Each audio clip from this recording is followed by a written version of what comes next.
तो हमारा अगला टॉपिक है आपदा प्रबंधन अधिनियम 2005। इसके बारे में यदि अपने जानकारी चाहें तो ये भारत गणराज्य के 56वें वर्ष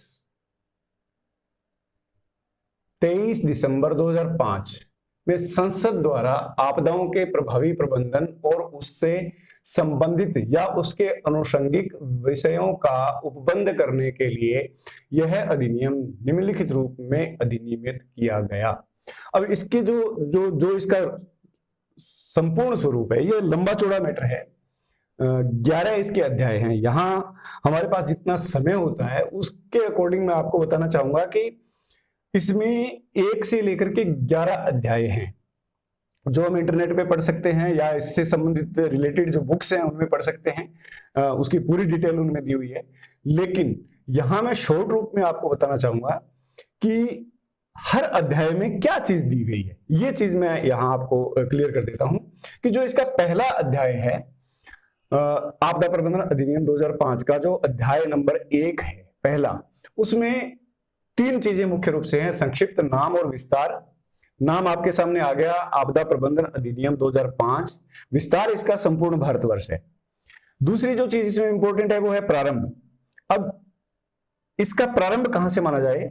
भिन्न भिन्न राज्यों और उपबंधों के लिए जो तारीखें केंद्र सरकार नियत करे वह राजपत्र में अधिसूचना द्वारा नियत हो, संबंधित राज्यों और उपबंधों के लिए उसी दिनांक से इसका प्रारंभ माना जाता है। ये चीज इसमें पहले अध्याय में है। और पहले अध्याय में शेष हैं परिभाषाएं। इससे संबंधित जितनी भी परिभाषाएं हैं वो अध्याय 1 में आपको मिलेगी। और अध्याय 2 में क्या चीज हम देखेंगे? अध्याय 2 में हमारा जो मुख्य इंपॉर्टेंट बिंदु है वो ये है, राष्ट्रीय आपदा प्राधिकरण। 2 नंबर अध्याय में है राष्ट्रीय आपदा प्राधिकरण। अब इसमें प्राधिकरण की स्थापना कैसे हुई या कैसे होती है, राजपत्र, समय व स्थान ये कौन निर्धारित करता है? राष्ट्रीय अध्यक्ष निर्धारित करता है, जो कि भारत का प्रधानमंत्री। इसका पदेन राष्ट्रीय अध्यक्ष होता है। पदेन क्या होता है? राष्ट्रीय अध्यक्ष होता है। राष्ट्रीय, ये ध्यान में रखने वाली बात है। पदेन राष्ट्रीय अध्यक्ष होता है। इसके द्वारा निर्धारित होते हैं समय और स्थान, अधिवेशन, अधिकारी कर्मचारियों की नियुक्ति, सलाहकार समितियों का गठन, शक्तियां व उनके कृत्य, योजनाएं, मार्गदर्शक सिद्धांत और ऋण प्रतिदाय आदि आदि सारी चीजें जो है अध्याय 2 में हमें पढ़ने को मिलती हैं। अभी दोस्तों हम बात करते हैं अध्याय 3 के बारे में। अध्याय 3 का जो मुख्य इंपॉर्टेंट बिंदु है वो राज्य आपदा प्रबंधन प्राधिकरण। राज्य आपदा प्रबंधन प्राधिकरण।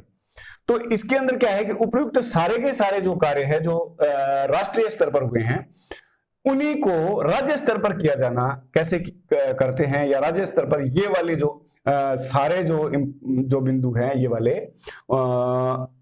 अध्याय 2 वाले, वो अगर राज्य स्तर पर आ जाएं उनकी डिटेल है अध्याय 3 में। इसी प्रकार अध्याय 4 में हमारे पास क्या है? जिला आपदा प्रबंधन प्राधिकरण। जिला आपदा प्रबंधन प्राधिकरण। अब ये सारे के सारे काम यहां अध्याय 3 में आए थे राज्य स्तर पर, और अध्याय 4 में ये सारे के सारे उपाय आ जाएंगे जिला स्तर पर। अध्याय 5 में क्या है? अध्याय 5 में हमें पढ़ने को मिलेगा आपदा प्रबंधन हेतु सरकारों द्वारा किए जाने वाले उपाय। अब कौन कौन सी सरकारों? केंद्र और राज्य सरकार, और उनके मंत्रालयों या विभागों के उत्तरदायित्व और योजनाओं आदि के बारे में पूरी की पूरी डिटेल अध्याय 5 में हमें पढ़ने को मिलती है।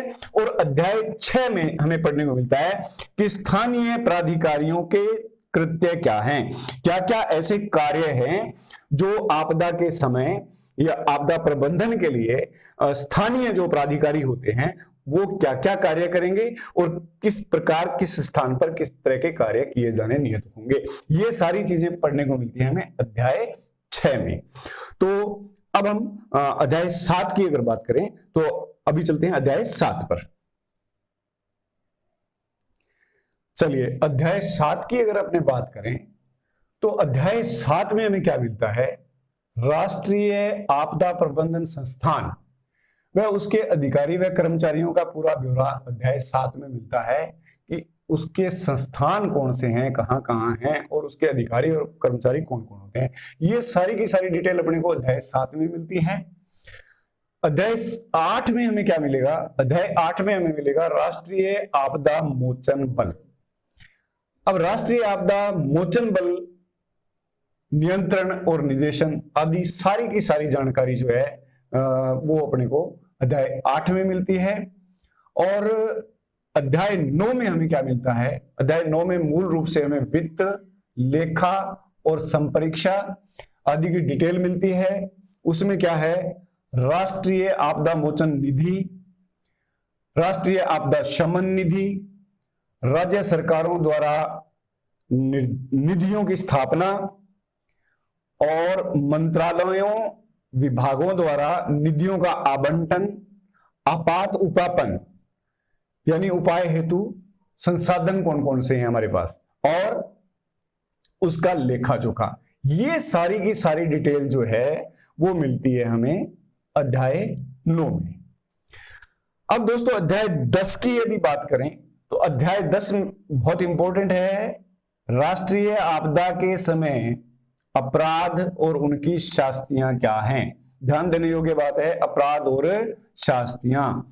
शास्तियों का मतलब होता है शासन द्वारा दंड का क्या प्रावधान है, किस अपराध के लिए कौन कौन से दंड, जैसे बाधा डालने पर कौन सा दंड दिया जाएगा, मिथ्या दावे पर क्या शास्ति होगी, धन या सामग्री के दुरुपयोग पर क्या शास्ति हो सकती है, सरकारी विभागों द्वारा अपराध पर क्या होगा, अधिकारियों की कर्तव्य पालन में असफलता या उल्लंघन के प्रति मौनानुकूलता, यानी कोई अधिकारी बहुत शिथिल है, वो कोई उल्लंघन कर रहा है उसके बाद भी वो मौन है, तो उस पर के खिलाफ क्या कार्रवाई हो सकती है, आदेश के उल्लंघन पर क्या हो सकता है, कंपनियों द्वारा अपराध किया जाता है तो उसके लिए क्या दंड का प्रावधान है, अभियोजन हेतु और पूर्व स्वीकृति न लेने पर क्या जो है शास्ति हो सकती है, और अपराधों के संज्ञान आदि की टोटल जानकारी जो है अध्याय 10 में हमें मिलती है।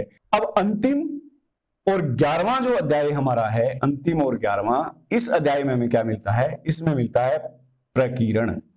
प्रकीर्ण मतलब इसकी जो है एक तरह से शॉर्ट गाइडलाइन, यानी कि इसके बारे में सारी की सारी जो है वो सारांश कह सकते हैं, जिसको कतिपय परिस्थितियों हेतु नियम आदि बनाना या बदलाव करना, संशोधन व संसद में रखा जाना, मीडिया निर्देश, शक्तियों का प्रत्यायोजन और वार्षिक रिपोर्ट आदि प्रस्तुत करने का जो पूरा का पूरा सिस्टम है वो हमें अध्याय 11 में देखने को मिलता है। तो इस तरह से अध्याय 1 से लेकर के 11 तक हमने आपदा प्रबंधन अधिनियम 2005 की मुख्य मुख्य बातें सारी जान ली है। इनकी जानकारी मैंने आपको देने की कोशिश की है। इसकी डिटेल आप संबंधित बुक्स या इंटरनेट के माध्यम से पढ़ सकते हैं। हम आगे का टॉपिक और देखते हैं।